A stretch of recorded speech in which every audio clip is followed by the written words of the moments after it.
Muy buenas, Ciudad del Plata. Hoy estamos de nuevo con un nuevo podcast. Hoy estamos con Gabriela Miniño, abogada, escribana y agente inmobiliario. Vamos a estar hablando de alquileres, adquisición de propiedades, terrenos y todo enfocado para las personas jóvenes y no tan jóvenes para que puedan afrontar la adquisición de una casa o un alquiler de manera más enfocada y más fácil.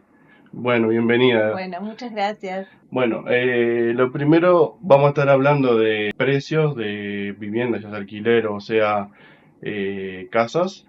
Y la primera pregunta es, ¿por qué afecta el precio de la vivienda? El dólar, la cotización, la ubicación. ¿Qué tengo que tener en cuenta para analizar qué se acomoda a mi presupuesto para alquilar o comprar una vivienda? Y lo que hay que analizar primero es en qué zona querés tú alquilar. Porque no todas las zonas tienen el mismo valor los arrendamientos, porque se plantea el tema de los servicios. O sea, si tú estás en una zona que tenés pocos servicios, poco acceso a los medios de transporte, no tenés escuela cerca, todo eso influye en el precio. O sea, si tú pensás en una locación, en una casa, que tenés el ómnibus en la esquina, tenés varias frecuencias de ómnibus y no un ómnibus que te pasa una vez por hora, por ejemplo. Tenés la escuela cerquita, tenés el liceo cerca. O sea, son cosas que a la gente le interesa porque tú tenés que mandar a tus hijos a la escuela, tenés que ir a trabajar, te tenés que mover. Entonces, todo eso influye en la cantidad, en el precio. A mayor servicio en la zona, mayor precio. Una zona con menos servicios o más difícil de acceder es un precio más barato. También te va a variar las comodidades que quieras. No es lo mismo una casa que tú tengas 3 dormitorios, 2 baños, barbacoa, que una casa de 2 dormitorios más sencilla, solo con un parrillero, sin entrada para coche. La entrada para coche implica un precio mayor. O sea, depende de lo que tú busques y los servicios que tú quieras, vas a tener mayor o menor precio en la oferta del alquiler, ¿no? Básicamente tienes que saber qué sacrificar y qué no para que se acomode a tu presupuesto. No tanto sacrificar o no, sino ver también tus necesidades. Porque hay quien, por ejemplo, dice, yo voy a trabajar en la moto, voy vengo en moto, voy vengo en auto, me da lo mismo si el ómnibus pasa Cada 15 minutos, cada una 15 hora. minutos, una hora, me da igual porque yo el bondi no lo tomo. O sea, en Sí, definitiva es algo así. sí, O bien. sea, tenés que analizar tus prioridades y tus necesidades. ¿Y en qué zona básicamente es más barato, más caro? Por ejemplo, Montevideo, interior, cerca de, por ejemplo, como estamos nosotros en la periferia, que es Ciudad del Plata. ¿Qué, qué es mejor para acomodarse? En Montevideo es más caro, obviamente, porque tenés mayor cantidad de servicios, depende del barrio y demás. Una zona como Ciudad del Plata es una zona que está siendo muy buscada porque tiene algo que se valora extra por la gente, que es la tranquilidad. O sea, la gente está dispuesta a sacrificar un poco el, el servicio, de repente más acceso a determinadas cosas, por vivir un poco más tranquilo, en una zona con menos ajetreo. No sé si más segura o no, porque eso es una percepción de cada uno, pero una zona que se vive un poco más tranquilo. Entonces, Ciudad del Plata es mucho más barato que Montevideo porque tenemos menos servicios, obviamente. Pero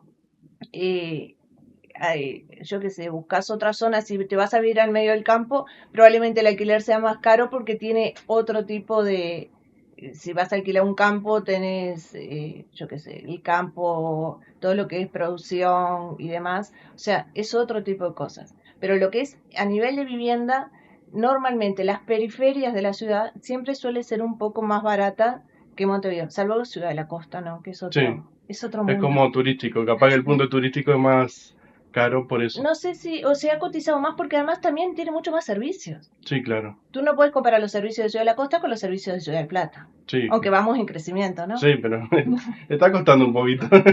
Sí, a mí me pasó que yo viví en Montevideo tres años Y cuando me volví noté el precio de las cosas, el precio de los restaurantes, todo es mucho más barato Es acá. que es más barato comer acá. Sí, es O mucho más sea, barato. Por ejemplo, yo compraba una napolitana en Montevideo, me salía 700, 800 pesos y la compro acá me sale 450, 500 pero pesos. el súper es más barato. Sí.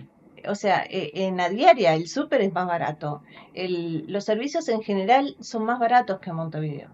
Sí, eso se nota. Aparte que mucha gente se está viniendo también de Montevideo para acá buscando ese bajo costo de vivir. Sí, y una mejor calidad de vida. Mm, No te olvides que vivir en medio de la ciudad, con el ruido, con lo que implica toda la contaminación acústica y demás, sí, también eso. el ajetreo, la gente, vivir en una zona en que vivimos como más lento. Aparte está a 30 minutos de Montevideo. Eh, Y, es, es, es como estar en Montevideo, pero no estar en sí. Montevideo. Tienes una gran ventaja Ciudad del Plata. mm. Eh, ¿Qué diferencia hay entre alquilar y comprar en Montevideo y en el interior? Por ejemplo, facilidades no sé, ¿cómo decirlo? En conseguir un terreno o no sé cómo explicarlo Ah, bien, perdón. ahí hay que desglosarlo de dos formas. Facilidades para acceder a la vivienda es exactamente la misma. Mm, Tú puedes pedirle al banco hipotecario un préstamo para Ciudad del Plata como para Montevideo, es lo mismo, pero después tenés que ver tú cómo lo encarás o cómo querés que... O sea, lo que me refiero es también a disponibilidad y todas esas cosas de que capaz que en Montevideo es más complicado conseguirlo, ya que hay mucha gente y se revaloriza mucho más el No, precio porque hay mucha demanda y poca oferta, digamos. no, en realidad en demanda y oferta es lo mismo Montevideo que acá. O sea, Montevideo es más grande, tenés más cantidad, Mm, obviamente. Pero si tú querés oferta, digo, la zona Ciudad del Plata tiene muy buena oferta. eh, pero ya te digo, depende un poco de lo que busques y cómo lo busques y a qué quieras acceder. A nivel de préstamos y demás, es exactamente lo mismo. A nivel de cómo acceder y capaz que esta zona es un poco más flexible en Montevideo porque, bueno, se da de la forma que se da la idiosincrasia mismo de la gente de Ciudad del Plata, ¿no? Y aquí en Ciudad del Plata, ¿cómo ves? ¿Va a seguir creciendo la gente que compra o alquila? Creo que es más común alquilar, ¿no? No sé qué predomina sobre lo otro. No, se está dando igual, hay una explosión en Ciudad del Plata, eh, una explosión a nivel de gente, de población. La gente se está viniendo a Ciudad del Plata, quiere venir a Ciudad del Plata. Tanto se alquila como se vende. En este momento, por ejemplo, lo que es arrendamientos, alquileres, está re difícil para conseguir porque estamos casi en ocupación plena en Ciudad del Plata. A nosotros nos pasa que en la oficina hemos llegado a tener una casa 30 minutos para alquilar. La Ah, trajeron y en 30 minutos nos reíamos mm, muchísimo porque en 30 minutos alquilamos, porque hay tanta necesidad de alquiler que mm. cuando una casa que está en buenas condiciones y está a Sí, un no dura precio de nada. mercado, porque eso es importante, el precio de mercado, no el precio porque tú necesitas tanto o cuánto pedís Sí, un claro. montón, No pero tiene cuando nada que está, ver. claro, un precio normal de mercado, se alquila volando porque hay mucha demanda.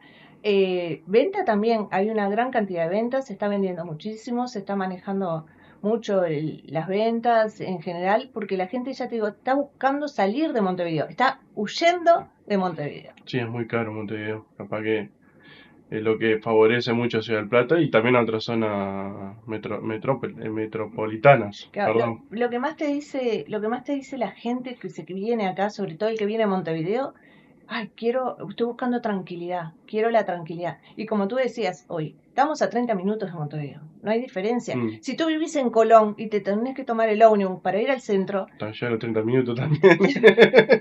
o sea, hablando en términos de transporte de ómnibus, estás hablando, capaz que una diferencia de 15 minutos, si esa diferencia no le Mm, hace a la gente, si está ganando en tranquilidad, si sus hijos pueden jugar en la calle, si pueden andar en la bicicleta, mm, si tienen espacio verde, o sea, se valoriza mucho la vida más sana, más tranquila, y por eso están saliendo a Montevideo. Pero la mayoría te dice un tema de tranquilidad. Yo mm. quiero tranquilidad, que tranquilidad envuelve muchas cosas, ¿no? Sí, a Y no veces. es un tema de solo de seguridad, sino de otro tipo de... Sí, también de bienestar a la hora de vivir. Capaz que tranquilidad. puedo pagar la comida y todo, y el alquiler no te lo está permitiendo Montevideo, va a otro lugar Sí. que sea más económico y te permita estar tranquilo en ese Es que los sentido. alquileres en Montevideo son carísimos. Sí, Tú de repente, ninguna casa te baja de 30 y sí, pico de mil pesos, 40 mil un pesos. monoambiente capaz de salir 15.000 pesos o 16.000 pesos. Te aplaudo si conseguís en 15 días en Montevideo. Capaz que en alguna zona bastante periférica de Montevideo, pero en pleno centro no conseguís nada, menos de 20 y pico. Entonces, si la gente dice, bueno, ¿qué hago? Pago 15 de alquiler, pero tengo una casa, que tengo patio, que tengo espacio, que tengo Mm, todo. Sí, gasto de repente la misma cantidad de dinero porque tengo que pagar el ómnibus y los boletos y el transporte. Queda una misma plata, pero es otro bienestar y tengo más espacio. Porque en Montevideo estamos pensando siempre en apartamentitos chiquitos, casas muy apretadas, sí, casas vecino al lado, casi pegado. al lado arriba, mirás para el Mm. costado tenés. Y acá como que al vecino cuando salís lo saludás, le hola. Sí, yo considero que tuve suerte, por ejemplo, cuando viví en Montevideo, porque pagaba 15.000 pesos, pero la casa era del familiar de mi compañero de la casa, o sea, alquilé con un amigo, y el familiar no dejó el alquiler 15.000 pesos, era en el Paso Molino, y era 2 habitaciones, un baño, una cocina, estaba re bien. Se caía un poco a pedazo la casa, pero se caía el techo a veces, pero bueno. Bueno, detalles. Detalle, pero, o sea, para la ubicación y todo que era bastante céntrica, estaba bastante bien. Ahora, en tema de alquiler, vamos a separar esto de alquiler y compra, capaz que son diferentes, o capaz que lo mismo. ¿Qué requisito necesitas? Uy, perdón. ¿Qué requisito necesitas para alquilar y qué requisito necesitas para comprar? Bueno, son cosas totalmente opuestas. Estás hablando del Mm, día y la noche. ¿Por qué? Porque son leyes diferentes, temas diferentes. Te voy a resumir primero comprar, que es más corto, va más corto, no sé hasta dónde. mm, Para comprar, digo, tenés que acceder, tener el dinero con el que tú pensás comprar, lo que pensás ofrecer, siempre te conviene averiguar, a ver, si que vas a sacar un préstamo, hasta cuánto te dan, porque tú no puedes ir a decir, tengo intención de comprar, llegar a la inmobiliaria y decir, yo quiero comprar algo, pero yo quiero gastar 50, 60 mil dólares, 70 mil dólares, porque voy a pedir un préstamo al banco y nunca fuiste a averiguar si el banco te lo da, en qué sí, claro. condiciones te lo da. Digo, primero, saber hasta dónde llegás, con qué precio, con qué disposición de dinero, qué tenés para entregar, que no, porque muchas veces el banco te pide una entrega y te financia el resto. Incluso el banco hipotecario está dando muchísimos préstamos, está accediendo bastante al préstamo para vivienda. Ahora yo vi que publicaron, no sé si fue el Banco República o el Banco Hipotecario. El Banco Hipotecario, no sé si es cuál de los dos, pero está ofreciendo préstamos casi totales a viviendas en la periferia, en Banco hipotecario. el hipotecario. Sí, Digamos, afuera de Montevideo, pero cerca. no vi la propaganda, pero el que normalmente, no vi la propaganda, te soy sincera, pero el que normalmente da préstamos para vivienda es el banco hipotecario porque es la finalidad del banco, Mm, justamente, fomentar la adquisición de vivienda. Y antes de salir a buscar a comprar, tenés, ya te digo, tener una idea clara. Si tenés el dinero, ¿cuánto vas a gastar? ¿Cuánto querés gastar? Y siempre vas a tener que tener presente, y es muy importante saber cuánto querés gastar, cuánto te sale hacer la documentación, que eso lo vemos sí, después, también. hacer la documentación cuando compras, que es tan importante como tener la plata para comprar. Porque una cosa, si no haces la documentación en regla, puedes perder todo. Pero todo, todo. Mm. Y después, cuánto estás dispuesto a pagar de cuota, cuánto puedes pagar de cuota y si accedes a eso. Entonces, con eso todo claro, recién puedes salir a buscar. Porque no puedes salir a buscar y decir, no tengo idea, no, porque vas a perder el Sí, tiempo. mucha gente lo que hace es mirar precio en cosas cosas y después averiguar si puede acceder Claro, a... claro, no, tú puedes mirar precio para tener una idea de los precios del lugar. Mm, Porque como hablamos hoy, está el precio de mercado, que después te explico bien lo que implica el precio de mercado.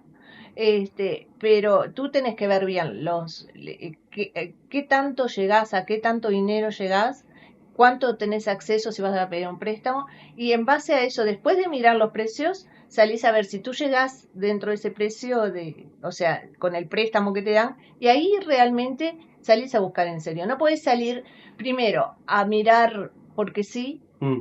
porque después te vas a ilusionar con cosas que no vas a llegar de repente y te vas a frustrar. Sí, claro. Entonces, no puedes poner la carreta delante de los bueyes. Primero tenés que mirar en internet, buscar, fíjate qué es lo que querés, qué requisitos querés, cuánto está, si lo que vos querés está dentro de lo que podés pagar. Digo, porque hay una realidad que capaz que uno no llega. Sí, Capaz claro. que tú decís, yo quiero una casa, 5 dormitorios, 3 Bueno, baños, para. piscina, y no me da. Sí, Pero, claro. ¿a cuánto llego con lo que yo puedo acceder? Y ahí, en base a eso, empezar a buscar, ¿no? Esa es lo primero que recomendaría para el tema de Vale. venta. ¿Y qué es lo que hay que hacer? Segundo, sí o sí el día que te decías agente inmobiliario registrado. Hay gente por ahí que se ha dedicado Sí, a hacer intermediación y les parece todo bárbaro y ahora te cuento después cuando hablemos de alquileres qué es lo que pasa. Pero hay un montón de gente que, porque es fácil hacer y ofrece y actúa como intermediador y después aparecen las jodas, las cosas ocultas, porque hay gente que no tiene nada que perder. Es gente que se decidió que le parecía que era fácil y no son profesionales, no revisan la documentación antes, te meten en un baile que después no sabés qué hacer porque podés perder todo. Hay tanto gente, el que alquila como el que vende o el que alquila o el que va a adquirir la propiedad. todos, todos. Porque si tú tenés la propiedad para vender y se la das a alguien que no es profesional, que no trabaja en eso. Bueno, estás arriesgando mucho, porque no sabes con qué seriedad manejar las cosas, no sabes hasta dónde. ¿Le vas a dar la llave a Juan de los Palotes? No puedes darle la Mm, llave de tu casa vacía, porque y si esa persona no actúa de buena fe y se te mete gente, o sea, no es un profesional, no es alguien que tenga nada que perder, no tiene una reputación, no tiene un título, no tiene nada que esté arriesgando, simplemente sí, está ahí para ser intermediario y no me jodas mucho, que me escapo. exactamente, me escapo y me escapo fácil. Sí, Ahora, el punto de vista de los requisitos de alquileres, porque me habías sí, preguntado. Bueno, ahí está el tema de las garantías. Si vos lo mirás desde el punto de vista de yo quiero alquilar, ¿qué quiero alquilar? Lo mismo. No tratar con gente que no está registrada. Uno piensa, es más barato porque no, te puedes meter en un problemón. Después tiene problemas la casa y nadie te responde. No, eh, sí, eh, eso por ejemplo a mí me pasaba de que se rompía un caño o se rompía algo y lo teníamos que arreglar nosotros, claro, porque hay porque cosas que corresponde que arregle el propietario y cosas que corresponde el inquilino. Entonces, si tú no tenés un profesional atrás, por ejemplo, nosotros en la oficina nuestra vienen y nos dicen, se me rompió un caño. Perfecto, ¿dónde está el caño? Entonces ahí vemos a quién le toca arreglar el caño. Si tiene un caño que está al lado de la cucha del perro, del lado afuera, y lo rompió el perro, mm, no, es algo que lo rompiste, que está por fuera. Ahora, se rompe un caño dentro de la pared, le corresponde al propietario. Y hay que apretar al propietario. Y si hay que apretar al propietario porque tiene el caño roto dentro de la pared, sabemos que es responsabilidad del propietario. Ahora, esa gente que no estudió, no sabe quiénes son las responsabilidades, y es algo muy delicado, ¿no? Porque así sí se te pueden mm. romper todos los muebles. Sí, claro, la humedad, todo. El tema es cómo manejarlo.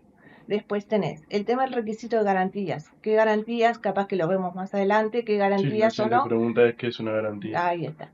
Pero después vamos a ver, porque las garantías pienso que es algo que conviene analizarlo Bien, detenidamente aparte.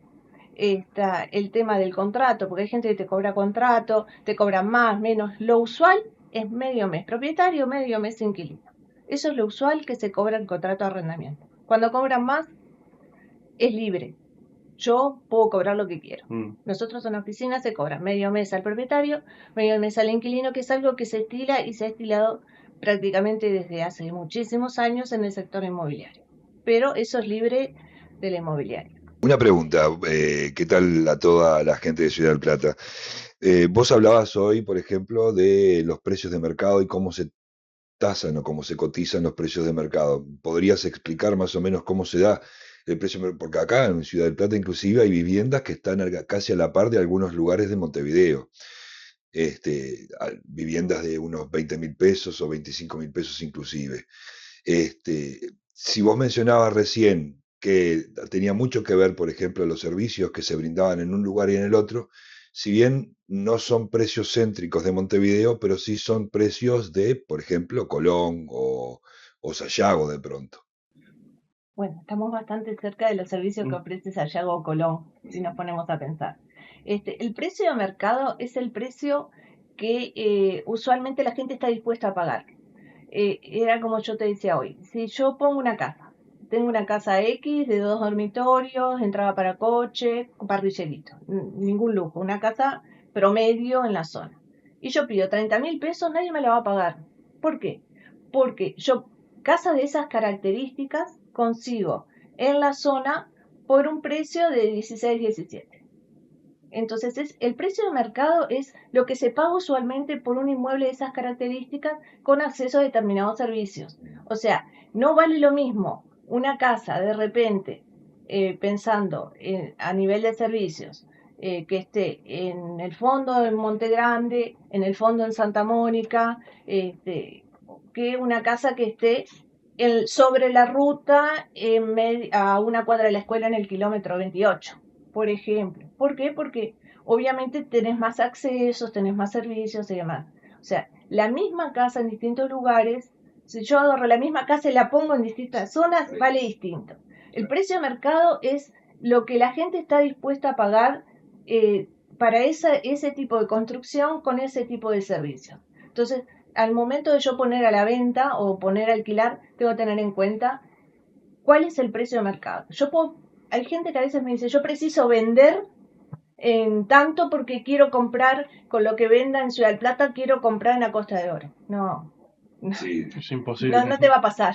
por eso puede pasar de que, pongo Colón, porque hoy justo hablábamos de Colón, puede pasar de que la misma vivienda en Ciudad del Plata y en Colón puedan costar diferentes. Sí, sí. Porque las personas que quieren vivir, o sea, hay personas que están más dispuestas a pagar más dinero para vivir en Colón que en Ciudad del Plata, o al revés. O al revés. ¿No? También está el tema de la necesidad.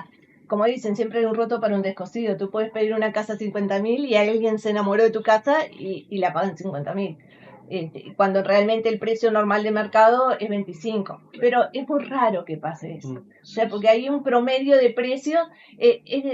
A ver, tú por ejemplo, si vas al almacén y pagas una torta, normalmente te sale X precio. Si está mejor, la pagas otro. Pero nunca la vas a pagar 3 veces más de lo que vale normalmente, porque tú sabes cuál es el precio normal. Estarás dispuesto a pagar un poquito más.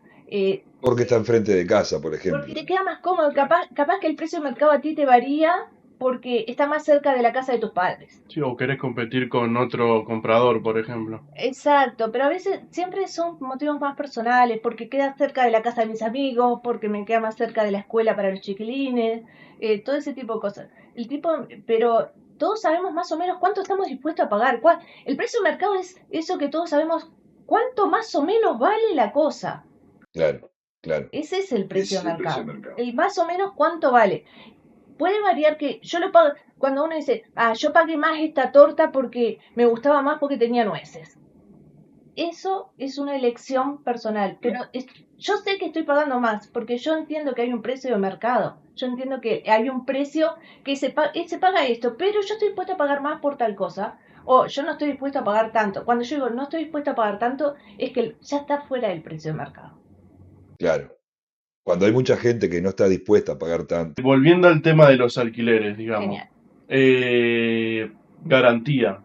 ¿Qué Garantía. tipo de garantía hay? ¿Quién te puede hacer de garantía? ¿Quién recomendás que te haga de garantía? Todo eso. Bueno, el tema de las garantías está regulado expresamente por la ley. O sea, no puede ser así nomás. Primero hay garantías que son sencillas, que no implica demasiado, como contaduría, como ANDA, como las aseguradoras. Ahora está muy de moda el tema de las aseguradoras porque es muy fácil acceder a una garantía de aseguradora. La gente a veces cuando le decimos aseguradora en inmobiliaria me dicen, pero yo no tengo una aseguradora. No, es un seguro. Tú vas a cualquier aseguradora, si reunís los requisitos que te pide la aseguradora, que te piden unos recibos de sueldo y demás, tú pagás una póliza y esa póliza es la garantía. Incluso las aseguradoras te dan la posibilidad de pagar esa póliza en muchas cuotas. Entonces, tú en muchas cuotas obtenés una garantía para el inmueble. La aseguradora es eso, una póliza que te hacen como garantía. Después está la garantía de propiedad, es que alguien te salga de garante. garantía y bueno, la inmobiliaria te pedirá determinados requisitos, un certificado notarial, una serie de cosas para controlar eso. Y después está el depósito. Y ese es un tema brutal. Mm, El depósito es depósito, no adelanto de alquiler. Si te piden depósito para un contrato, tenés que depositarlo. Y ese depósito, por ley, tiene que ir en el banco hipotecario. Jamás se lo puede quedar la inmobiliaria, jamás. Jamás el se lo dueño. puede quedar el dueño, jamás. De hecho, si tú sos inquilino y el dueño o la inmobiliaria se guardó la plata, porque se guardó tu depósito, y no se depositaron en el banco hipotecario, en un sector que se llama cuenta para arrendamientos, si no, no depositaron ahí, hay una multa. Pero una multa que es hasta 5 veces el monto ¿Qué del depósito. Imagínate si se te quedaron con 3 meses de alquiler, Sí. son 30.000 pesos. Pero esa multa va para el dueño, no para el, o va para el No, no, inquilino. va para el dueño. Pero, o sea, se la cobran al dueño. Pero tú lo denuncias judicialmente. Yo lo he hecho muchísimas veces, ese juicio como abogada lo he hecho muchas veces. Presentamos el juicio y el producido de la multa es la mitad para el inquilino y la mitad para el banco hipotecario. Ay, qué injusto. ¿No? Es injusto y hasta ahí nomás, porque el banco tenía que haber sido quien guardara ese dinero y el inquilino, esa es la persona que se la está perjudicando porque ¿qué pasa? En el banco te lo guarda en unidades indexadas. Entonces, siempre te está subiendo. Tú depositaste 30 y dentro de 5 años vas a tener mucho más. Mm, Y claro. además tienes acceso, porque muchas veces cuando la gente dice, yo no quiero depósito porque cuando me voy no me devuelven la plata. Sí, eso no puede pasar. No, porque cuando va al banco hipotecario queda depositado en el banco y ni el propietario ni el inquilino lo pueden tocar.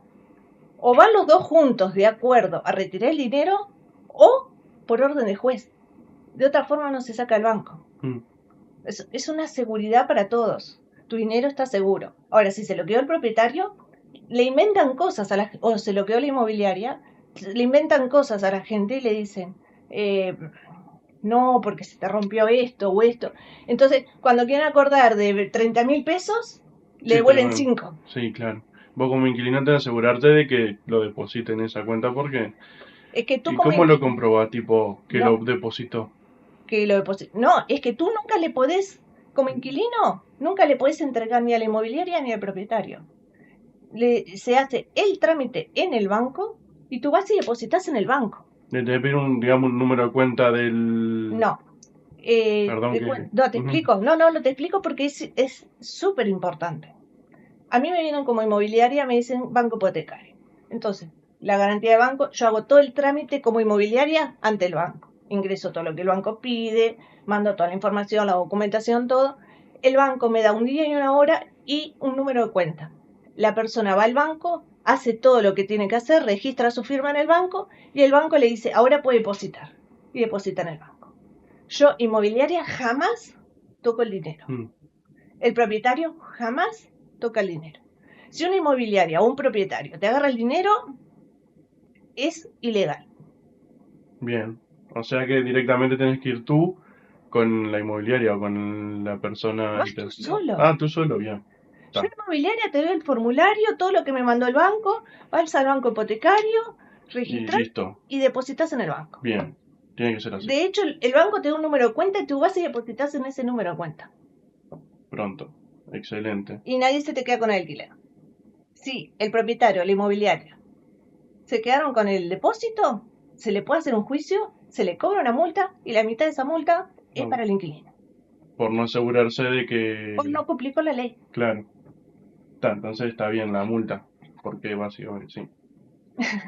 Está bien. Evaluando la ley si es correcta. Claro. Y no es Entonces... una ley nueva, es una ley eh, de 70 y pico. buah. Y entonces, ¿quién te puede hacer de garante también en la garantía? Por ejemplo, a mí un compañero de trabajo una vez me pidió que para un alquiler sí le podía hacer de garantía. Porque ahí, o sea, ahí sería una garantía personal como propietario que le salgas de garantía. O puede pasar que tú, por ejemplo, para ANDA o para la aseguradora, tu sueldo no es suficiente, entonces tu compañero de trabajo te puede decir, me salís de cogarante. Ahora, ojo, cuando tú salís de garantía o de cogarante, o sea, que ayudás para que llegue al monto de la garantía, si él no paga, te van a cobrar a ti, ¿eh? Sí, claro. eso seguro. Sí, el garante es lo que si El le garante es queda el que, debiendo, van a ir al garante sí o sí. Es por exacto, algo de garantía. por algo es garantía. ¿Y cuántas amistades se han perdido por Sí. eso? O familia rota también puede pasar. Y, por ejemplo, cuando recién alquilás o algo, ¿qué cosas tiene que pagar el inquilino sí o sí siempre al inicio? ¿Y qué tiene que pagar el que alquila? Ya sea el agua o la luz o eso, el depósito, todas esas cosas. Bueno, si es con depósito, el inquilino va a tener que depositar, que es un gasto, pero eso es un gasto por garantía o con la aseguradora o lo que sea. Lo que se cobra es el contrato, en realidad le decimos contrato, pero es el trabajo de intermediación de la inmobiliaria, que es medio mes de alquiler masiva. Yo sé que muchos trabajan así sin cobrar el IVA, pero bueno, nosotros en inmobiliaria cobramos siempre el IVA, es medio mes de alquiler más IVA para inquilino y para propietario. Ya como hoy te dije, es totalmente libre lo que se quiere cobrar por la intermediación. Hay gente que cobra un mes al propietario, un mes al inquilino, o medio mes al propietario, un mes al inquilino. Digo, es libre. Cada uno es un precio. Tú puedes poner el precio que tú quieras para tu servicio. Nosotros cobramos medio mes al inquilino masiva y medio mes al inquilino, al propietario masiva por la intermediación, Mm. que no es propiamente, le hicimos contrato, pero ya te digo, es la intermediación que es yo hice el trabajo de poner en contacto las dos partes y conseguir. En general, el inquilino al ingresar paga solo eso, porque por ejemplo, si tiene garantía de ANDA o lo que sea, es un tema de garantía. ¿De acuerdo? Mm. Y después, bueno, te van a tocar las cosas normales de una casa. Sí, claro, Luz, agua. lo normal. Y el tema del contrato, ¿cuánto dura un contrato? ¿Qué es un contrato básicamente? ¿Qué se toma en cuenta en el contrato? Creo que ya bastante dijiste que se incluye, pero ¿cuánto dura? ¿Se puede renovar antes, Sí. después? Todas Bueno, esa ahí cuestión. hay un montón de trampitas que hace mucha Mm. gente y no cumple con la ley, porque la ley de arrendamientos es una ley de orden público. Y en este momento tenemos dos leyes paralelas. Tenemos la ley normal de arrendamientos y tenemos la LUC, Mm. que son dos tipos. La LUC, si tú alquilas por la LUC, es sin garantía. Si tú pagas medio peso garantía, ya no se incluye entre el alquiler de la LUC. Sí, sí, La eso LUC es sin garantía y tiene plazos totalmente distintos. La ley de arrendamiento normal tiene plazos establecidos muy específicos. ¿Por qué? Porque si la ley dice que hay un mínimo para casa habitación de 2 años. ¿Qué es ese mínimo de 2 años? Es un mínimo que beneficia al inquilino y no al propietario. Cuando tú firmas un contrato de arrendamiento decís, bueno, yo alquilo por un año. ¿Por qué alquilo por un año? Porque capaz que no me gusta, en un año me quiero ir. Tú alquilas como inquilino por un año. Pero la ley de arrendamiento dice que puedes estar con ese mismo contrato hasta los 2 años. No tenés que renovar, no tenés que cerrar. Sí hay un ajuste legal todos los años con un índice que da el gobierno, no hay que el propietario se le ocurra, el índice que da el gobierno que te reajusta el alquiler, que no suele ser muy alto. Ese plazo, el propietario, si tú alquilaste por un año, no te puede decir, te tenés que ir porque hace un año. No, el propietario se tiene que aguantar y esperar hasta los 2 años.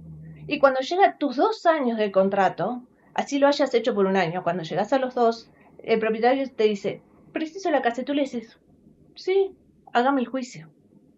¿Por qué? Porque si porque tú te vayas, el propietario tiene que hacer un juicio por vencimiento del contrato y ese juicio, cuando te llega la notificación, ahí te empieza a correr un año para que te vayas. O sea que es todo para el inquilino más que el beneficio. La ley de arrendamiento se creó, es una ley social.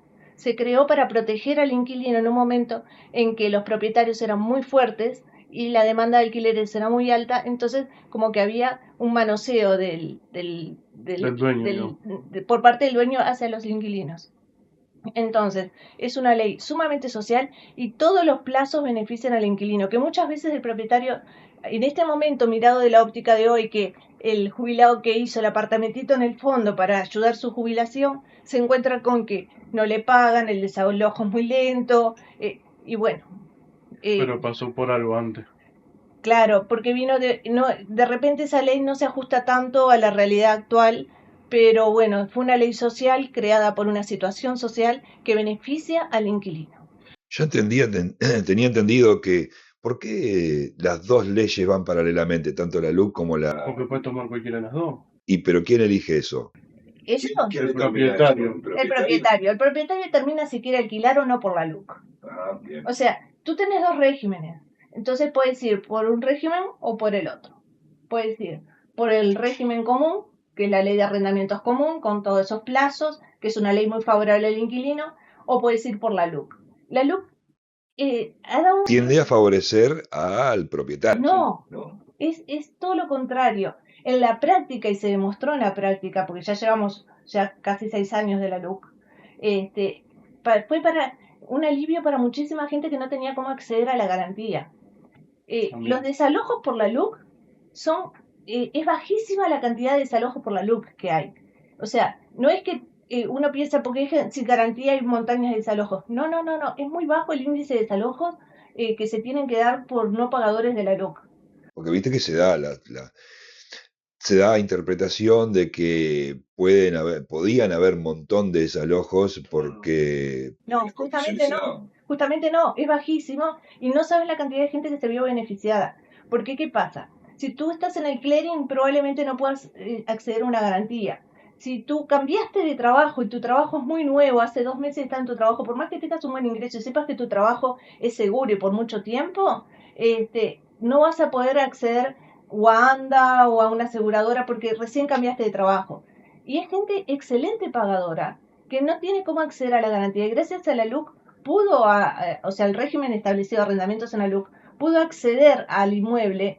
Y ya te digo, por ejemplo, nosotros en todo este tiempo que está la LUC, solo hicimos 3 desalojos por la LUC. Y contratos por la LUC hemos hecho cientos. O sea, la inmobiliaria Precio Pascual ha hecho eso, solamente esa cantidad de desalojos. Te diría un porcentaje bajísimo de desalojos por no pagadores por la LUC. ¿Y tenés información con respecto a otras inmobiliarias en la No, zona? no te sabría decir.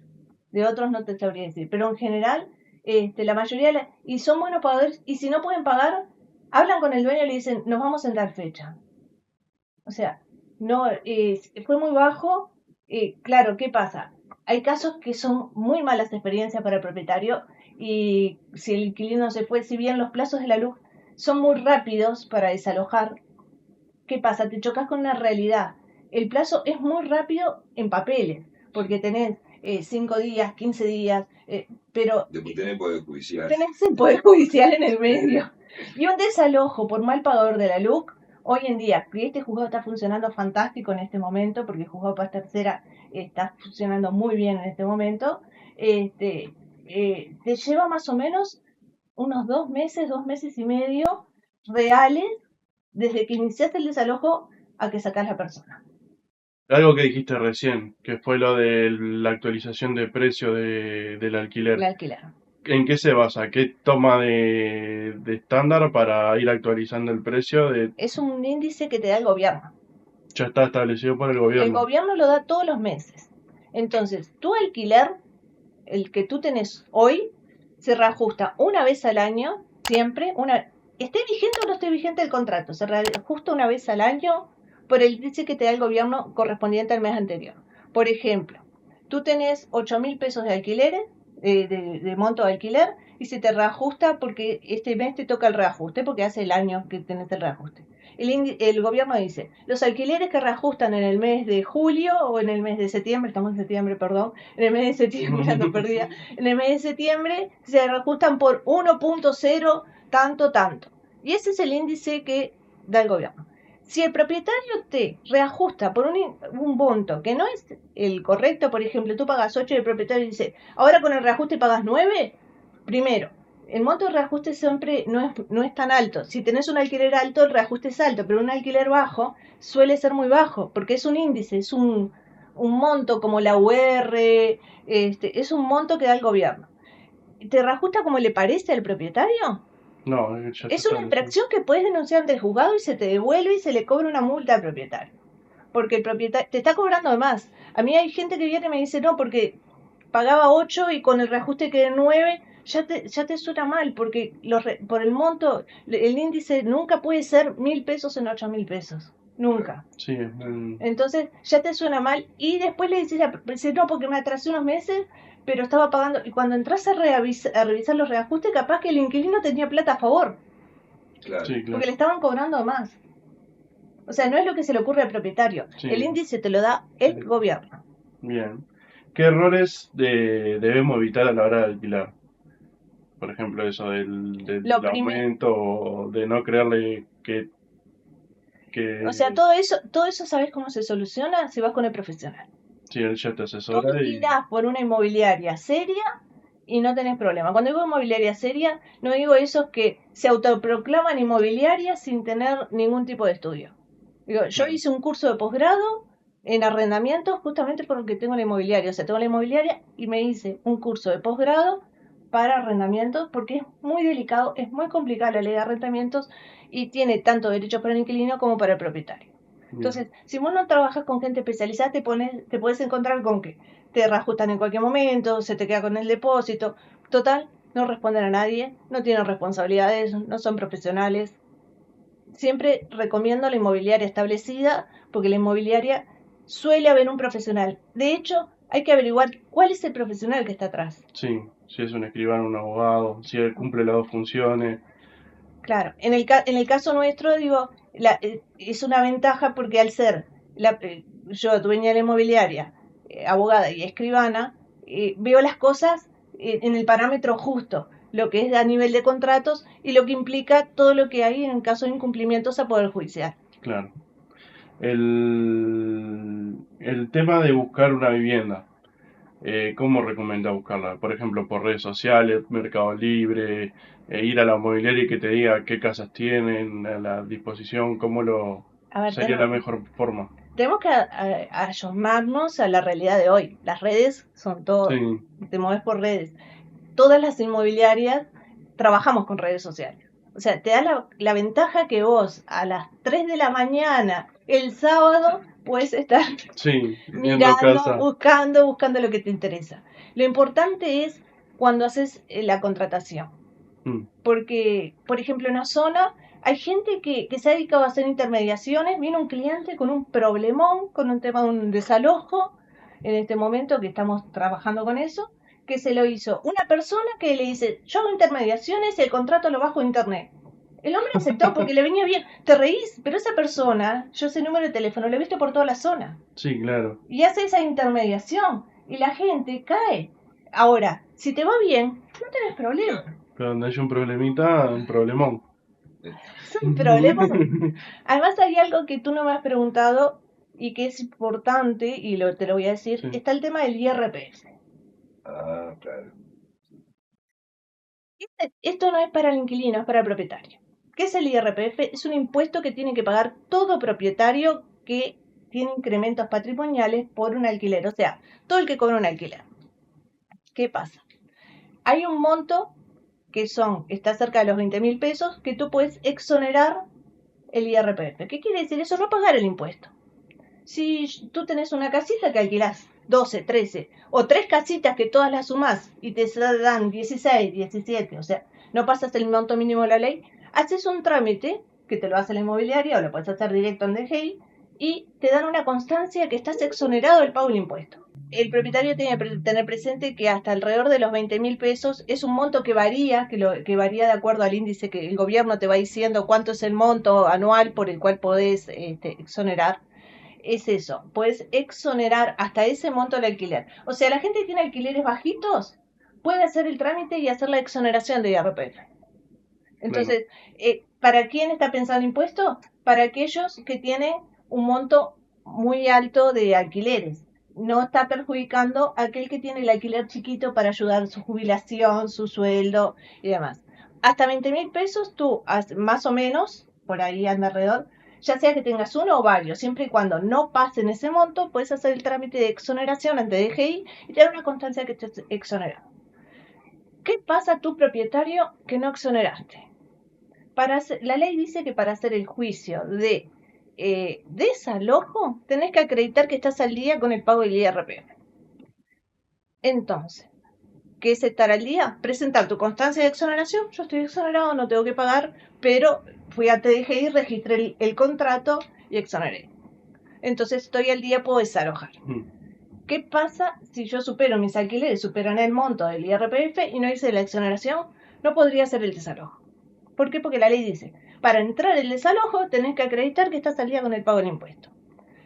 Y la gente se piensa que no pasa nada, digo, porque a mí me pasó con determinada gente que se dedica al ramo inmobiliario, que o como esta gente que yo les decía que hace los contratos así, que los baja a internet o los compra en la papelería, no asesoran a la gente con el IRPF, entonces no pagan y cuando tienen que desalojar no pueden. O le dicen, no, mira que pagamos 2-3 meses de IRPF y y te dan la constancia de que estás al día. Eso ya no corre más. DGI cambió el sistema.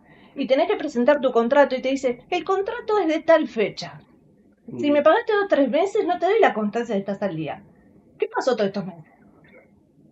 De enero porque te decían, pagamos 2-3 meses y DGI nos da constancia. Sí, hubo un momento que sí, porque DGI aprende de sus errores. Entonces era como engañar a DGI. Pagaban 2-3 meses de IRPF. Y no pagan más. No. Pagan 2-3 meses de IRPF. Entonces DGI te daba la constancia de que estabas al día porque estabas pagando, porque ibas con los pagos. Pero ahora DGI te controla el contrato desde la fecha que lo hiciste. Y te dice, ¿qué pasó con todos estos meses? ¿Por qué no se pagó? Entonces ahí está el problema, que cuando vas a tenés el inquilino no te pagó, tenés que hacer el desalojo y encima te enterás que tenés, yo qué sé, 20.000 pesos IRPF para pagar, para que tengan la constancia y para poder hacer el desalojo. Claro. Porque nadie les informó que tenían que pagar el IRPF, ni nadie les informó de la exoneración. ¿Y el IRPF lo paga quién? El propietario. El propietario. ¿Y tiene franjas? Hay franjas como la... Las franjas son los 20.000 pesos. De 20.000 pesos para abajo, puedes hacer la exoneración y no pagas. De 20.000, perdón. Es un 10,5%. El IRPF es un 10,5% del monto del alquiler si sos residente. Ahora, si tú vives en Argentina y tienes tu ranchito alquilado acá, pagas un 12%. ¿Y qué pasa? La inmobiliaria, yo como inmobiliaria, que soy agente registrado en DGI, tengo que presentar todos los meses una declaración jurada por todas las personas, porque yo soy agente de retención. Tu IRPF te lo tengo que cobrar yo cuando hago la administración, te retengo tu IRPF, pero todos los meses tengo la obligación de presentar una declaración jurada ante DGI para poder pagar el impuesto que corresponde o acreditar que estás exonerado. Todos los meses presento esa declaración. Ventajas para el inquilino de esto. Porque esto tiene su ventaja para el inquilino. Porque DGI, muy inteligente, creó el impuesto, creó la forma de pagar, pero también una forma de control y que ahora está saltando y saltó mucho ahora con el tema de las declaraciones juradas porque el inquilino está aprendiendo. ¿Qué está aprendiendo el inquilino? Que cuando va a hacer su declaración jurada de IRPF de sueldo, hay cosas que puede exonerar.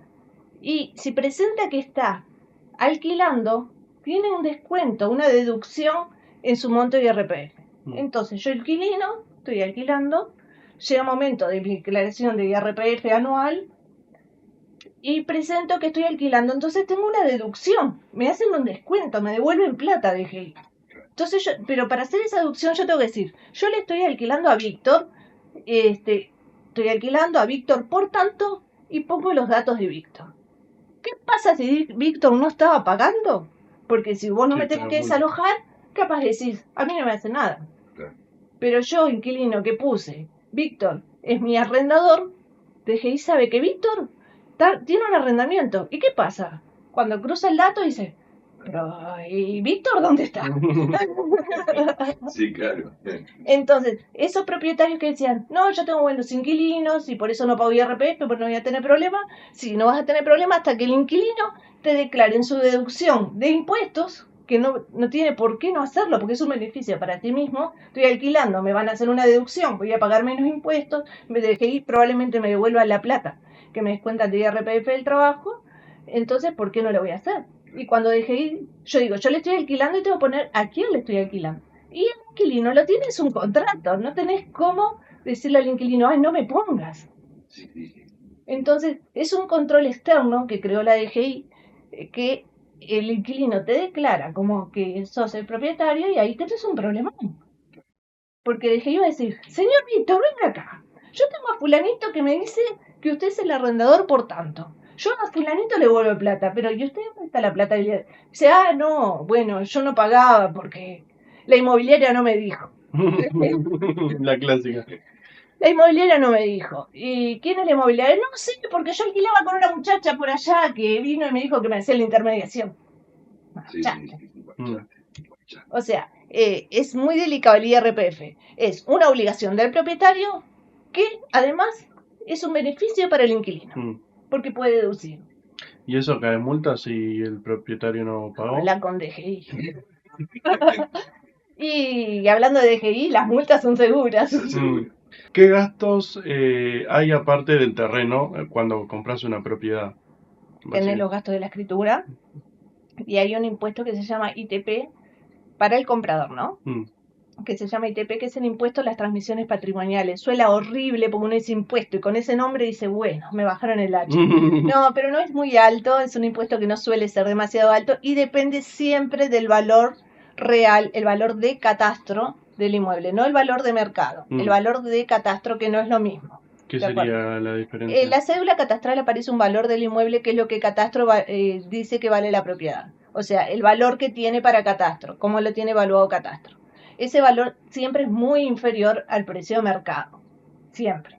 Entonces, ese impuesto se paga por el valor de catastro, que es un 2% para el propietario y un 2% para el comprador. O sea, es un 2% del valor de catastro actualizado, porque hay que actualizarlo al mes que se paga, pero depende del valor de catastro. Ahora sí, ¿qué pasa? Eso va en consonante con lo que tú estás comprando, pues si compras una propiedad de 3 millones de dólares en la Marina Santa Lucía, vas a pagar un ITP más alto, pero obviamente si estás comprando esa propiedad puedes pagar el ITP más alto. O sea, porque va de acuerdo al valor de catastro. Ese es el valor que tenés. Lo que tenés que pagar de impuestos, además de la escritura y la comisión de la inmobiliaria si intervino la inmobiliaria. Y tipo escribano y todas esas cosas, si estás, en tu caso, por ejemplo, vos sos escribana. Sí. Pero si sos una inmobiliaria que no tiene escribano, te debe pagar aparte Es que el escribano siempre le tenés que pagar. Sí, siempre claro. tenés que pagar tu escritura, es tu título, es lo que te garantiza tu propiedad. Bien. Sí o sí. ¿Y cuánto cuesta el título? Tipo. Depende, ¿no? Depende la propiedad. ¿Qué Depende pasa? de lo que vas a gastar. Depende del valor, porque el arancel de la Asociación de Escribanos tiene, el valor es el 3% más IVA, es el honorario del profesional. Pero a todo eso hay que sumarle todos los gastos que lleva la escritura. Porque, o sea, es el 3%. O sea, es el mínimo que puede cobrar, porque el escribano te puede cobrar más. El mínimo es 3% más IVA. Pero a todo eso tenés que sumarle que se gastó en certificados, que se gastó en inscripción, que se puede gastar en gestorías, todo lo que lleva aparte de gastos. Una cosa es el honorario del escribano y otra cosa los gastos como certificados, inscripciones, impuestos, etcétera. Bien, el tema de cuando vas a comprar, sacas un préstamo en unidades indexadas. ¿Cómo funciona la unidad indexada en el préstamo para una casa? Porque es como una moneda del banco, ¿no? La unidad indexada es un índice que da el gobierno, al igual que la UR, varía igual que la UR, varía igual que el dólar, o sea, la unidad indexada varía en base a los precios de consumo. Entonces es un valor que va a dar el gobierno y depende, hay épocas en que la unidad indexada sube más que el dólar y hay veces que sube menos. Depende de la economía. Bien. ¿Qué son las ventajas y desventajas entre comprar y alquilar? Tipo, ¿qué ventaja tiene comprar al alquilar y qué desventaja tiene el comprar al alquiler? Básicamente, por ejemplo, una compra, tenés la casa para siempre, no tenés que pagar alquiler todos los meses, pero no puedes cambiar, por ejemplo. Te aburrís de la casa, bueno, puedes vender y cambiar, pero... Claro, pero eso es algo más personal, digo. Primero es un tema del acceso a la vivienda. Creo que el sueño de todo uruguayo es tener su pedacito de tierra propia. Digo, porque Uruguay por suerte es un país en el cual el acceso a la tierra no es tan difícil como en otros lugares, como en Europa y demás, que es mucho más caro. O sea, el acceso a la tierra por estos lugares es más accesible y está más al alcance de la gente, pero primero pasa por el tema económico. O sea, si tú tenés acceso o no a poder comprar. Siempre es mejor comprar y no alquilar. ¿Por qué? porque, o sea, pensándolo de mi punto de vista, porque estás viviendo y no tenés que preocuparte que si te quedaste sin trabajo, te fue mal, que encima tenés que pagar para tener el techo arriba de tu cabeza. O sea, puedes estar sin trabajo y si compraste es tuyo y sabés que por lo menos el techo lo tenés. Ahora, hay gente que dice, yo prefiero alquilar porque no me gusta estar siempre en el mismo lado, me gusta cambiar, mi trabajo es variable, hoy tengo trabajo en Fraiventos y me fui para allá, entonces si tengo una casa propia la tengo que alquilar, el inquilino no me la cuida, entonces si yo estoy alquilando no me preocupo, junté todos mis muebles y me fui, es algo más subjetivo, Mm, pero ¿cuáles son las ventajas de tu casa propia? Es eso, de que hoy o mañana tengo una jubilación, que trabajaba muy bien y mi jubilación es una jubilación como la de mm, todo el mundo y por lo menos no tengo que preocuparme si me da o no me da para pagar el techo. Esa es la claro, ventaja. Pero es un tema más bien subjetivo. subjetivo. Igual hay que mudarse. Después que te mudas 3 veces en tu vida, no querés alquilar nunca más. Sí, puede ser. Ponele, para las personas jóvenes que recién empiezan a trabajar, que empiezan a buscar su independización, ¿qué es mejor empezar con un alquiler o empezar a ahorrar para comprarte una casa? Volvemos a lo mismo, es algo Sí, subjetivo y el apuro que tengas. Capaz que decís, yo junto. No te olvides que todo lo que tú pagas de alquilar es dinero que se va y nunca más ves. Es en provecho de un tercero, de otro. Es otro que se va a beneficiar con ese dinero. Si tú lo juntas y pagas cuotas para pagar una cuota de algo que es tuyo. Más allá que hoy o mañana digas me mudo, pero lo vendés y te vas con tu platita. mm, Ahora, cuando te estás pagando el alquiler es dinero que tú estás pagando que está cayendo en saco roto sí, claro. porque te soluciona el techo en el momento, pero no te soluciona el techo futuro. El tema de las familias y cuando van a comprar o alquilar, ¿qué tienen que tener en cuenta? ¿La escuela o no importa mucho? Es como te decía hoy al Mm, principio, el tema son las necesidades que tú tenés. La familia va a evaluar sus necesidades. Si vos tenés una familia que tiene todos sus hijos adolescentes, capaz que piense que es mejor alquilar cerca del liceo o de la UTU que de la escuela. Capaz que si tienen niños pequeños, dice, ay, me queda más cerca el CAIF, me viene mejor. O sea, depende de la necesidad de cada familia, ¿no? bien. En el tema de, para no caer en una estafa, ¿cómo detecto una oportunidad de que para alquilar o comprar que no te termine cayendo en una estafa? Siempre la inmobiliaria, cuando digo inmobiliaria a mí me da miedo un poco porque digo, hay inmobiliarias que se tachan de inmobiliaria y no son serias. Mm, Digo, lo que te va a salvar siempre es el escribano. O sea, si vas a la inmobiliaria que tenga el escribano. mm. O sea, porque Es el que estudia es lo... el que sabe, el que te va a decir esto sí, esto no, y bueno, y tú tomas la decisión si te arriesgas o no te arriesgas. O Sí, sea, tú ves si te tiras al agua o no, pero el escribano te va a decir, acá pasa esto, acá pasa aquello. O sea, el tema es que no todas las inmobiliarias tienen un profesional de cabecera, un profesional que trabaja en la oficina. Y bueno, y el tema de las mayores estafas o cosas se dan con esta gente que anda de paracaidista haciendo intermediación. sí, ¿De acuerdo? O sea, como yo te decía, yo tengo un cliente que vino a esta persona que le dijo, no soy profesional, no soy nada, pero yo hago contratos, intermediación, ofrece en Mercado Libre, ofrece en las redes, vos lo ves, y dices, es re serio. No, es una persona que no sé, no la conozco además, no tengo idea quién es esa persona, mm, pero le dice yo bajo un contrato de internet y bueno, el propietario corre el riesgo. sí, claro. Y si vos vas a comprar o alquilar con esa persona, corres el riesgo. Sí, capaz que es más barato. Capaz que, obviamente, el IVA no te lo va a cobrar porque no aporta. Mm, O sea, trabaja en negro. Sí, es más barato. Pero cuando se te presenta el problema te sale 20 veces más caro que el IVA que te ahorraste. bien. El tema de, por ejemplo, vos, ¿vas a comprar una casa o vas a ir a dar un alquiler? ¿Qué pregunta le haces al que te la estás mostrando para asegurarte de que es tu lugar, básicamente? Sé que es subjetivo, Es sumamente subjetivo. pero por ejemplo, algo más general es preguntarle, no sé, por un caño, o si está todo bien hecha la estructura, o... El tema es que lo que está atrás de las paredes no sabes. Tenés que mirarlo. Es como cuando vas a comprar un auto, llevas al mecánico. Mm, No te digo que vayas necesariamente con el arquitecto, porque capaz que no tenés acceso a un arquitecto, pero por lo menos mirar, lo primero siempre mirar las humedades. Sí. Estamos en una zona, yo le digo la Mesopotamia porque estamos en medio de los ríos, porque tenemos el río de la Plata y el río Santa Lucía, es una zona de humedales, hay mucha humedad. Lo primero mirar si no hay humedad en la casa, porque hay dos tipos de humedad y es un problema que se da mucho. La gente que viene sobre todo del norte del país, que alquila en esta zona porque se rima a Montevideo, no es consciente de que hay que abrir y ventilar, y porque se hace frío no ventilo, y generan lo que se llama humedad ambiente. Entonces tenés que ver que los hongos que haya o la humedad que haya no sea humedad ambiente y que sí sea humedad de caño, o de pared, esa es la que te tiene que preocupar. La humedad en la pared, la humedad en el techo, esa humedad, pero no la humedad de hongo de que la persona no abrió, que no ventiló. Por ejemplo, puntitos negros en el techo o algo así, eso es de ambiente. Tenés que ver si es ambiente o humedad porque está filtrando agua de algún lado, ya sea un caño, de una pared sin revocar, de una plancha que está filtrando agua. O sea, la humedad es el punto básico que en esta zona te tenés que asegurar de que no haya.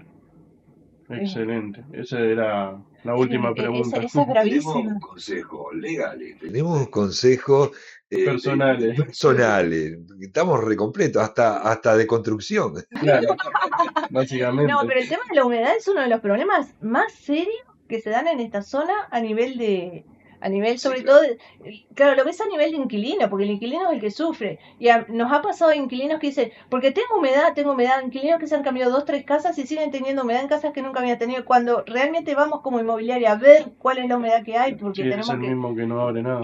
Pero nadie te dice, yo ventilo. No, lo que pasa es que no tienen la costumbre de ventilar realmente. Dice, claro, porque hace frío. Sí, yo entiendo que hace frío, pero hay horas que tenés que abrir porque si no ventilas esa humedad, salvo que tengas una terrible estufa leña, que la tengas todo el día prendida, que tenés el ambiente seco en esta zona. Si no abrís, vas a tener humedad y manchitas de humedad ambiente. Fíjate que la ciudad va hasta el kilómetro 30 y pico, ¿no? 32, 34, 34. Vos fíjate que tenés humedales hasta el kilómetro 29. Humedales, la palabra, cómo se asocia con lo que estamos hablando, ¿no? Estamos casi todos los barrios arriba de arenales, por más que no hayan playas. La humedad es impresionante. ¿Cuántas veces nos pasa que acá son las 12, estamos al mediodía y no hemos visto el sol porque estamos en medio de la niebla y escuchás la radio de Montevideo que te dice, es hermoso sol y decís, ¿y por qué acá no? Supone que yo soy joven y que estoy formando mi pareja para irnos a vivir juntos o estamos planificando casarnos o lo que sea. ¿Cómo debo hacer yo para poder adquirir? Yo necesito, quiero comprar un terreno para empezar a edificar mi casa para que cuando me case o cuando me vaya a vivir en pareja, por lo menos tenga una habitación decorosa para poder vivir. Hay préstamos aparte del Banco Hipotecario del Uruguay, hay otros financiamientos que se pueden dar, banca privada, banca pública, para que yo pueda acceder, para poder comprarme un terreno y construir mi casa. Sí, a nivel de banca privada hay un montón de opciones y a veces hasta es mejor que el banco hipotecario en algunos casos. Eso fluctúa mucho, depende del momento, qué es lo que esté buscando el banco. A veces hay épocas en que te vienen un montón de préstamos, yo que sé, Banco Santander. Ahora de repente capaz que ves otro de Scotiabank. O sea, depende de lo que la institución financiera privada esté haciendo. También tenés otra posibilidad. Capaz que el dueño te financia. Capaz que tú querés comprar, porque a veces cuando tú, o sea, pueden verlo en las inmobiliarias, que dice, se acepta financiación. ¿Qué es eso? El propio dueño te está dando la posibilidad de comprar con una entrega y cuotas. Ahora volvemos a lo mismo, profesional de por medio. ¿Por qué? Porque si no está bien hecho puedes perder todo. Lo que ya pagaste, puedes comprar, pagar en cuotas el saldo, o sea, por ejemplo, un terreno de $20.000. Decís, bueno, yo llego a entregar 10 y el resto lo pago en cuotas de $500. Y puedo pagar la cuota porque es más o menos lo mismo que un alquiler y bueno, veo cómo resuelvo.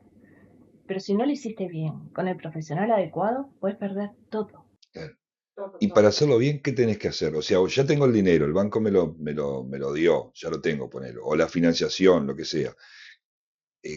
¿Cuál es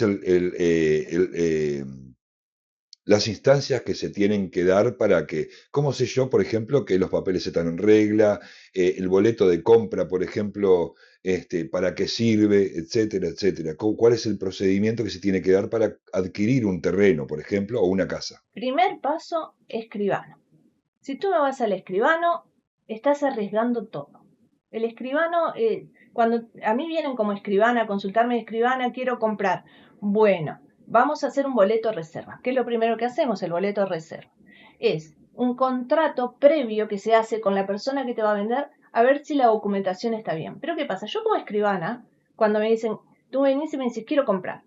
Perfecto. Pedile al hombre que te va a vender, a la mujer que te va a vender, que me haga llegar por lo menos una copia de la documentación para verla por arriba. ¿Qué quiere decir eso? Yo cuando veo la documentación sé si tiene apariencia de estar bien. ¿Qué quiere decir apariencia? Si me traen un papelito hecho a mano que compro, yo te digo, esto No puede ser legal, no puede estar bien. o a veces la documentación viene y dice, está todo en orden, está todo en regla y te encontrás con que faltan 3 sucesiones, que se puede vender, se puede hacer, pero hay que resolver de distinta manera y lleva distinto tiempo. Entonces, lo primero el escribano. El escribano, si en apariencia la documentación está bien, hacemos el boleto reserva, que es donde nos comprometemos, se compromete la parte que compra con la parte que vende a que durante el periodo que yo como escribana me tomo para buscar toda la información, sacar certificado de registro, si está bien en el certificado de registro de la propiedad inmueble, en actos personales, pido información a la intendencia de distintas cosas que hay que pedir, a ver si está todo en orden. Si está todo en orden, yo como escribana veo que está todo en orden y está todo bien, lo que hacemos es, ahí fijamos una fecha para hacer la compraventa o la promesa o la cesión, lo que haya que hacer. Pero primero el escribano ve por arriba la documentación, si en apariencia está bien, firmamos boleto reserva, ahí la persona deja una seña en manos del escribano, no de la otra persona. No, Pero, no del dueño. no del dueño, pero si te lo das al dueño, capaz que no la ves más la plata. Sí, sí, sí. El escribano queda como depositario, que el depositario, o sea, el escribano al ser depositario tiene obligaciones que marcan la ley y con un montón de obligaciones por ser depositario. Y te aseguran que la plata está segura. Segura. Sí, sí. Y el propietario deja sus títulos de propiedad, todos sus antecedentes, porque hay que revisar la documentación 30 años para atrás. O sea, no miramos el último título, miramos 30 años para atrás, estudiamos todo 30 años para atrás para ver que está todo bien y la persona cuando compra está segura. Entonces, estando todo bien, ahí con boleto reserva, tú dejaste la seña en mano del escribano, el vendedor dejó los papeles, el escribano estudia toda la documentación, está todo bien, cuando saca todo y dice, está todo en orden, podemos hacer el negocio. Imagínense cuando hacen el negocio así, yo te doy la plata, vos me das los papeles, todo el riesgo que se corre. Sí, sí, sí, sí, sí. Entonces, es fundamental el escribano. Si no, puedes perder todo. Está mal hecho, puedes perder todo. El terreno, el dinero, Todo. todo.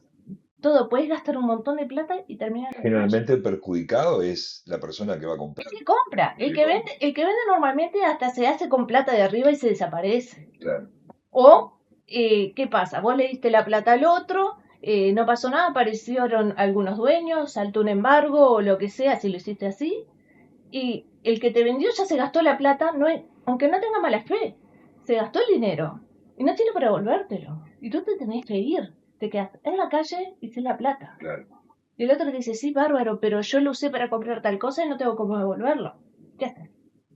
Sí, sí, marchaste. Porque aparte la justicia no te ampara en esos casos, ¿no? Y lo Si hiciste hiciste mal. mal, Es que la ley te dice, la forma de hacer esto Es es de así. esta forma. Si tú lo haces mal, te estás asumiendo las consecuencias. ah, guayajo. Sí, tal cual. Yo quería hacer una pregunta más, Nicolás, antes de que vos continúes con tu agenda de preguntas, digamos. ¿Qué son los derechos posesorios? ¿Vos me podrías explicar? Wow. ¿Conviene, no conviene? Porque generalmente cuando vos vas a comprar algo con derechos posesorios es mucho más económico que con título, ¿no? De hecho, hacer el título ya es caro de por sí. Y podés acceder mucho más fácil a un terreno o inclusive a una vivienda si tenés derecho posesorio. ¿Y es legal, no es legal eso? Los derechos posesorios es algo que está regulado estrictamente por la ley. Existen y son reales. existen y son legales pero ¿qué pasa? La ley dice, se adquiere el derecho de posesión por la posesión pública, continua, con ánimo de dueño, por más de un año.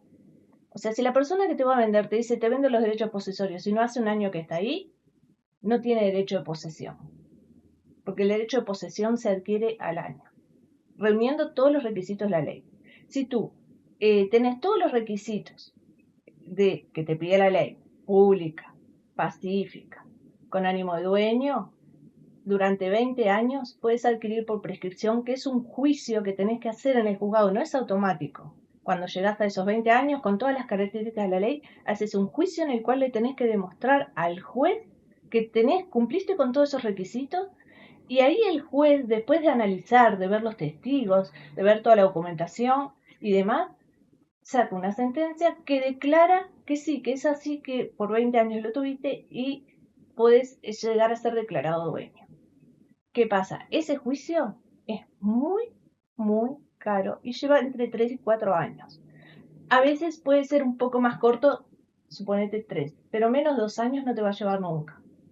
Porque es un juicio que lleva todo un proceso y, por ejemplo, se hacen unas publicaciones en el diario que andan como en 50.000 pesos, se designa un abogado por parte del juez que se llama defensor de oficio, pero lo pagas tú, porque es tu interés en tu juicio, que te sale alrededor de 30 y pico, 40.000 pesos, que lo designa, el juez te fija el honorario de ese abogado.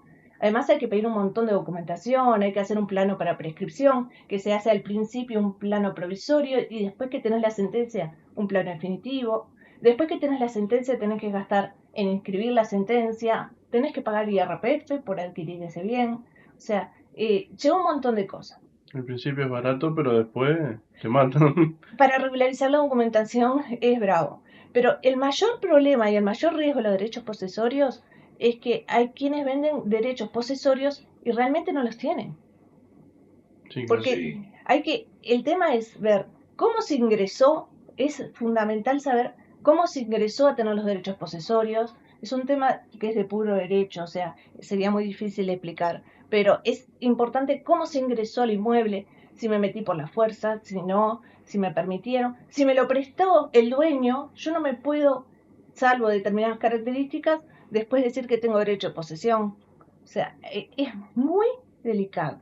Es muy difícil y te puede pasar que hoy en día que la prescripción después de la LUC es a los 20 años, te puede pasar que tenés 19 años, 8 meses, aparece el dueño, hace el juicio de acción reivindicatoria y te saca. Y quedás en la calle después de 19 años, 8 meses. Y eso de todo lo que construiste y todo eso, ¿cómo queda? Bueno, ¿Lo perdiste? A veces sí, a veces no. Depende. La ley dice que hay determinados casos en que podés conservar y que el dueño te lo tiene que pagar, y hay otros casos en que no. Entonces es algo muy específico y caso a caso. Sí. O sea, los derechos posesorios, a veces hay gente que dice, ¿son buenos o no? La única forma de saber si son buenos o no es que tú conozcas a la persona y que lo hayas visto poseer durante el tiempo que dice. ¿Y qué pasa? Valen más los derechos posesorios de alguien que hace más que el tiempo que está es más cerca del plazo de los 20 años de prescripción Que de un año. el de un año, no sabes. Sí. Esa suerte, ¿verdad? Porque puede pasar, a ver, tú tenés un terrenito en San Carlos, en Tacuarembó o en Artigas. Tú no vas a verlo todos los días. Se metió gente, tú no te enteraste porque nadie te avisó. Capaz que por problemas personales, hasta pasan 2 años y no vas. Cuando vas te encontrás con una casa y lo ves alojás. Pero esa persona dice, tengo derechos posesorios. Sí, porque hace mucho tiempo que está Hace mucho tiempo no viene nadie. Y capaz que vos, durante 10 años, pasabas por delante del terrenito, mirabas que estaba vacío y seguías. Muy tranquilo. Había una vuelta, nadie sabía que el auto que pasó despacito mirando era el dueño que vio que estaba todo bien y siguió, porque nunca habló con ningún vecino. Claro. Entonces, los vecinos dicen, nunca vino nadie. Y capaz que el dueño pasaba una vez al mes y después por alguna razón no pasó un tiempo y dicen que tenían derechos posesorios porque no venía nadie. Y el dueño, no saben que el dueño pasaba mirando. O sea, es muy delicado. Muy delicado. O sea, cuanto más años de posesión, más valor tienen los derechos posesorios porque menos posibilidades tenés que aparezca el propietario. ¿Y eso cómo lo documentás? Los años Claro, ese es el mayor problema de los derechos posesorios. ¿Qué pasa? Cuando hay dos tipos de derechos posesorios, el derecho posesorio originario y el derecho posesorio que se adquiere por la compra o por la transmisión por causa de muerte, por sucesión. El originario es el más difícil y es el que todo el mundo vende acá, porque piensan que yo tengo los recibos de contribución. No, no, el recibo de contribución es solo un indicio para probar que tú tenés ánimo de dueño, porque la ley te pide ánimo de dueño. ¿Qué es eso? La ley dice plantar, cortar árboles, hacer construcciones, cercar, impedir que otro ingrese. Eso es el ánimo de dueño. ¿Qué pasa? La contribución, ¿a quién? Es un impuesto que tiene que pagar ¿quién? El propietario. Entonces, si yo pago la contribución, es que tengo ánimo de propietario. Pero es un indicio más. Claro. Hay gente que dice, yo pagué la contribución 15 años, tengo 15 años de derecho a posesión. No. La posesión se adquiere por la aprehensión real del bien. El tener el contacto con el bien, impedir que otro entre, construir, cerrarlo. Eso es la posesión. Ahí está. Esa es la posesión originaria. Y esa es la más difícil de probar. Porque yo no te conozco de nada. ¿Y cómo sé que es verdad que tú, hace el tiempo que tú decís que estás, haciendo todos esos actos que dice la ley para que tengas derecho a posesión? Claro, si la única justificación que tenés es un boleto de recibo No de... porque tú sos originario, tú entraste. Claro. Sos tú el que ocupó el terreno. ¿Y el otro que es más fácil? El Creo que otro, más fácil. por ejemplo, Es menos frecuente, pero más fácil.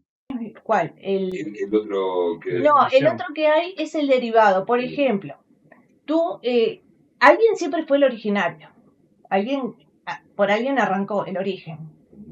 Esa persona le vendió a otro y se hizo por escritura pública. Ese otro que compró a los 10 años lo vendió.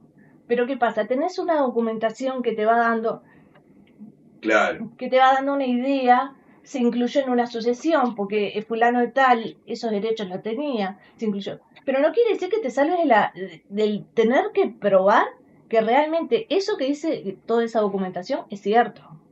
No, claro, claro. Siempre tenés que demostrar con testigos que todo eso es cierto. O sea, es más barato, pero no es más barato.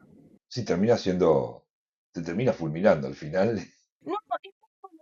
¿Y esta zona qué pasa? Y en esta zona muy común. Muy común porque esta zona se vendió todo con promesas de enajenación de inmuebles a plazos. O sea, la gente que compró en cuotas, se vendían todo en cuotas. Entonces, cuando las promesas con las que vendieron en cuotas caducaron a los 35 años, te surge que no hay dueño. Entonces, la gente saca información, no hay dueño. Por lo menos por el padrón actual no hay dueño, que a veces es un error porque hay que averiguar el padrón anterior que sí te salta el dueño. Entonces, es todo un tema. Dice, no registra información, te dice el registro. Tú decís, no hay dueño, no siempre hay un dueño. Más acá o más allá, capaz que por el padrón de hoy no hay, pero por el padrón anterior sí hay un dueño. Entonces, hay que averiguar si este dueño realmente está presente o no, o, por ejemplo, es una sociedad anónima que ya no existe. Entonces, es muy difícil que esa sociedad anónima que ya no existe, que era dueña del terreno, te reclame.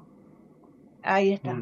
Sí, como el Banco San José, por ejemplo, acá en Delta del Tigre, que adquirió todas las tierras y después muchos se vendieron. Claro, se vendía el Banco San José en nombre de Galperini, que era Galperini Kaiser, Sí. que era el dueño de toda esta zona. Sí. Digo, pero hay lugares que siguen estando los que hicieron los fraccionamientos. Por ejemplo, en Parque Postel, el fraccionamiento lo hicieron los Van Basenhof. Y siguen estando, esa gente sigue, sus herederos siguen vivos y siguen presentes. O sea, si hay un terreno y no te registra información, probablemente ellos, por el padrón actual, no te registra información, pero sigue siendo de ellos y ellos hoy o mañana te van a reclamar. Emma pasó ya hace unos meses, vino Federico Diana y habló de que los Van Basenhof reclamaron un terreno que figuraba como que la intendencia no se lo había pagado. Que era, ¿cómo se llamaba? Que está ahora. ¿Viste el terreno donde está el polideportivo? Polideportivo. Continúa el polideportivo, la franja esa que está en el medio de ese terreno. Eso, lo reclamaron y casi se lo pagan de vuelta. Y lo que dice que hizo el frente en ese momento es ver todo el fraccionamiento y ellos habían destinado ese terreno para una plaza. Entonces, en teoría ya lo había pagado la intendencia. Pero que hicieron el reclamo de vuelta como que no se lo habían pagado. O sea, eso es Sí, sí, sí. básicamente lo que decís vos, que En puedes cierta, venir y claro, reclamar. Los herederos están presentes en la zona porque le reclamaron a la intendencia eso. Therese van Basenhoff es la que está con poderes de todos sus hermanos vendiendo, se continúan vendiendo y escriturando las promesas que se hicieron en su momento. Esta gente está presente. Ahora, por el lado de Galperini, acá en Delta del Tigre, no encontraste a casi nadie. Digo, no hay nadie que esté firmando todas las, por ejemplo, cuando hay que escriturar esas promesas, hay que hacerlas judiciales porque no hay nadie que firme por Galperini. O sea, no hay herederos designados. Tal vez los haya, o si los hay, perdieron interés, porque todo lo que es Delta del Tigre hay que hacer escrituración judicial para cumplir esas promesas, porque no hay quien firme las escrituras. Diferente, les planteaba el caso del Parque Postel, que es donde están los Van Basenhoff, porque es un caso que es normal, uno tiene que escriturar y lo llama a ellos y firman las escrituras. Claro. Porque los dueños originales, antes que se dividiera, antes que se fraccionara, son ellos. Claro. Entonces, cada fraccionamiento, hay quien me dice, tengo derechos posesorios en Parque Postel. Sí, ahí Es más lo difícil. gancho. Sí, dudás. Si te dicen Parque Postel o en algún lugar donde No quiere- haya dueño, o sea, no dueño, sino... Sí que sabés que los propietarios están todavía. Mm. Es más difícil, no quiere decir que no los haya, pero es mucho más difícil, porque los dueños están presentes. Entonces, son muchos los factores para la adquisición de derechos posesorios y además es fundamental. ¿Qué pasa? Yo compro los derechos posesorios y los puedo vender. Los derechos posesorios son un bien, tienen un valor. Pero para que tú puedas usar los años que yo tengo de posesión, tenés que tener escritura pública. Y la escritura se registra. Hubo un tiempo que se dejaron de registrar, pero actualmente, ya de unos cuantos años hace ya, se están registrando las escrituras nuevamente. Entonces, tú pedís información al registro y dice, Víctor compró derechos posesorios de fulano a tal en tal fecha. Hay un registro, yo pido información y sé que tú compraste. Y la forma para acceder a accesar las posesiones es, o sea, sumar tus 10 años más mis 10 años para llegar a los 20 es mediante una escritura. Con el papelito a mano es muy complicado. Sí, siempre tiene que haber un profesional en el medio que El profesional te garantice, sale caro, pero a la larga ahorras un montón. te garantiza. Te garantiza que no vas a perder toda la plata. Que no es poca Que no cosa. es poca cosa. El Aparte, sacrificio, malo quién bien, sabe sí. de cuánto tiempo.